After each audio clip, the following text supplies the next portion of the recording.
కాదు మీరిద్దరు ఉన్నా నేను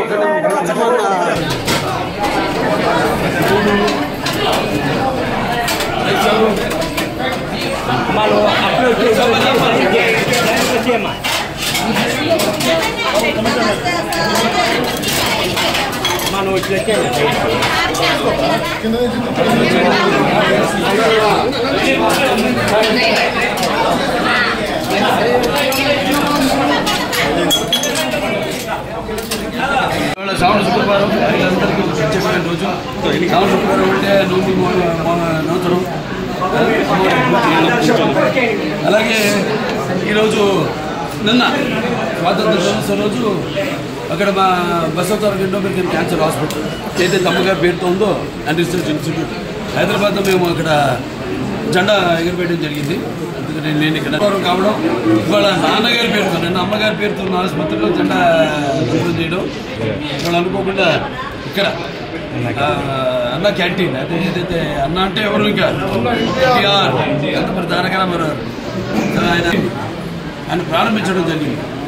అక్షయ పాత్ర వారు ముందుకు వచ్చారు, వాళ్ళతో టైఅప్ అయ్యి ఈ యొక్క అన్న క్యాంటీన్ ప్రారంభించడం ఉమేశ్వరని 5 రూపాయలకి టిఫిన్ కానివ్వండి, మధ్యాహ్నం లేకపోతే రాత్రి భోజనాలు కానివ్వండి. అలాగే ఇప్పుడు నిన్న గుడివాడలో ఆయన ఒక ప్రారంభించడం జరిగింది ఒక అన్న క్యాంటీన్.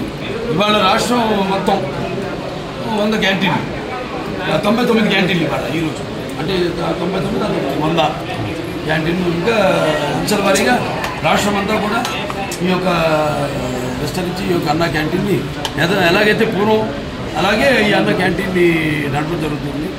ముఖ్యంగా ఈ యొక్క రోజువారీ కూలీ నాలి చేసుకునేవాళ్ళు అంటే ఆర్థికంగా దారిద్ర్య దిగువ రేఖ ఉన్నవాళ్ళు కష్టపడి రెక్కాడితే కానీ డొక్కాడని వాళ్ళకి మరి ఈనాడు ఎంతో పుష్టికరమైన ఆహారం. మీకు తెలుసు అక్షయ పాత్ర వాళ్ళు అంటే మా క్యాన్సర్ హాస్పిటల్ కూడా వాళ్ళు చేస్తుంటారు. వాళ్ళ ఎంత నాణ్యంగా ఉంటుందో వాళ్ళ అలాగే ఎంత పౌష్టిక ఆహారం. 2 ఆహారం నీరు, అది ఆహారం అన్న క్యాంటీన్లు నీరు. మరి ఈనాడు హెచ్ఎన్ఎస్ఎస్ ద్వారా వెల్లపల్లి ద్వారా మనం నీళ్ళు అందించడం జరిగింది. అన్ని చెరువులు కూడా డైరెక్ట్గా హిందూపురం పట్టణానికి ఈ యొక్క దారిని సమస్యలు తీర్చాము. అలాగే ఇంక ముందు ఇంక ఉన్న పనులు ఉన్నాయి. మీరు చేసుకున్న అదృష్టం మళ్ళీ మీరు తిరిగి తెలుగుదేశాన్ని పార్టీని అధికారంలో తీసుకురావడం. సో ఇవాళ అన్ని పనులు చంద్రబాబు నాయుడు గారికి మన హిందూపురం అంటే ఒక పరిచయమైన అభిమానం. వెంటనే ఆసుపత్రి కూడా డెవలప్ చేయాల్సింది ఉంది. కలెక్టర్ గారి చైర్మన్ దానికి మొత్తం నేను వైస్ చైర్మన్, మిగతా మెంబర్స్ ఉంటారు. వాళ్ళందరినీ కూడా చర్చించి మేము కావాల్సినవన్నీ కూడా మేము లిస్ట్ తీసుకోవడం జరిగింది. ఏం పరికరాలు కావాలి, ఏమి ఉన్నాయి, ఏవి తగినంత సిబ్బంది లేకుండా ఎందుకు అవి పనికిరాకుండా పోయినాయి, వాడకుండా పోయినాయి, అవన్నీ కూడా చర్చించడం జరిగింది. అవన్నీ కూడా త్వరగతిన అన్నీ కూడా భర్తీ చేసి పూర్వ వైభవం మన ఆసుపత్రికి కూడా తీసుకొస్తాం. కలెక్టర్ గారికి ఈ సభాముఖంగా నా ధన్యవాదాలు తెలియజేసుకుంటున్నాను. అడ్వాంటేజ్ ఉంది అక్కడ మనకి ఎయిర్పోర్ట్, బెంగళూరు ఎయిర్పోర్ట్ ఉంది.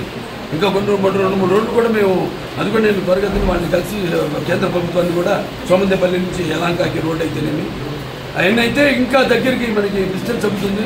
తుమ్ముకుంట మీదకి వెళ్తుంది. ఏదైతే నాన్నగారు అప్పుడు భాషాపక వాడని ప్రారంభించారు. ఇలా అన్నీ కూడా అంటే ఏమి లేదు సెక్టర్ ట్రాన్స్పోర్టేషన్ అన్నీ కలిస్తేనే జనం బ్రాండ్ ఉంది, చంద్రబాబు నాయుడు గారి బ్రాండ్ ఉంది. ఎలాగో ఇవన్నీ కలిస్తేనే ఒక అద్భుతం జరుగుతుంది. సో అద్భుతం త్వరగతిన చేస్తామని ఈ సందర్భంగా తెలియజేస్తాం. చూద్దామని తీసుకెళ్ళా ఆయన దృష్టి తీసుకెళ్ళాం అంతవరకు. మరి అటువంటి నిర్ణయం తీసుకుంటే దాన్ని మేము కట్టుబడి ఉంటాం. పేరు మాత్రం అదే ఉంచమన్నాం. నా పేరుతన సత్యసాయి జిల్లా పేరు మాత్రం అదే ఉంచమన్నాం. జిల్లా హెడ్ క్వార్టర్స్గా పరిగణించమన్నాం. దానికోసం మేము కృషి చేస్తాం.